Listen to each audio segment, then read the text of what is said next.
Alors ce jour, si tu as découvert bien-aimé en pleine forme, c'est parce que l'Éternel Dieu Tout-Puissant a trouvé bon de manifester sa grâce de vie envers toi. Raison pour laquelle j'aimerais bénir son Saint-Nom.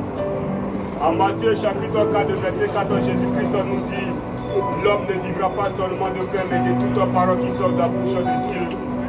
L'homme ne vivra pas seulement de pain, mais de toute parole qui sort de la bouche de Dieu.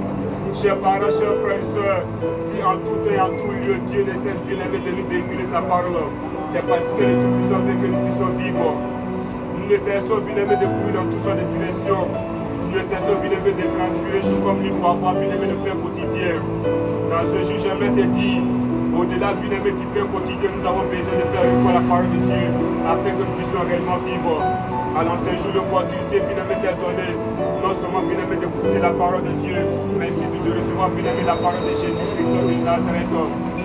Chers parents, chers frères et sœurs, car Dieu a tant aimé le monde qu'il a donné son Fils unique, afin que quiconque croit en lui ne périsse point, mais qu'il ait la vie éternelle. En Jean chapitre 3, le verset 5, Jésus-Christ nous dit: car Dieu a tant aimé le monde qu'il a donné son Fils unique, afin que quiconque croit en lui ne périsse point, mais qu'il ait la vie éternelle. En ce jour, j'aimerais te dire, l'amour de Dieu nous permet de triompher de toute manifestation qui n'est des malédictions.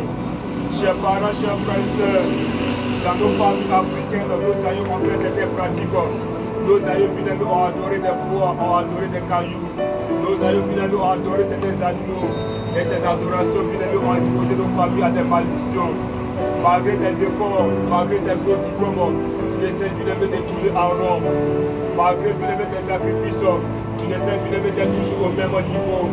En ce jour, j'aimerais te dire, l'amour de Dieu est capable bien-aimé de racheter de toute manifestation, de tout bien-aimé d'une malédiction quelconque. Car Christ bien-aimé nous a racheté bien-aimé de la malédiction. Riche bien-aimé qui était, il s'est fait pauvre. Riche bien-aimé qu'il était, il a trouvé qu'on nous sera versé. Chers parents, chers frères et sœurs, Jésus-Christ a pris la malédiction afin que nous puissions bien-aimé être bénis. C'est quoi réellement la bénédiction? Lorsqu'on parle de bénédiction, il y a certaines personnes bien-aimées qui ne cessent de penser directement aux choses matérielles, aux voitures, aux bâtiments, etc. La bénédiction bien-aimée, c'est la présence de Dieu en nous. Chers parents, chers frères et sœurs, c'est la présence bien-aimée de Jésus-Christ de Nazareth en toi. Tu as besoin bien-aimé d'ouvrir ton cœur pour recevoir bien-aimé la présence de Dieu. Tu as besoin bien-aimé d'ouvrir ton cœur pour recevoir bien-aimé la présence de Jésus-Christ de Nazareth. Ne méprise pas bien-aimé la présence de Dieu. Ne banalise pas bien-aimé la présence de Jésus-Christ de Nazareth. Chers parents, chers frères et sœurs, là où la main de l'homme s'arrête, là commence la manifestation de celle de Dieu. Il y a ce que bien-aimé est capable.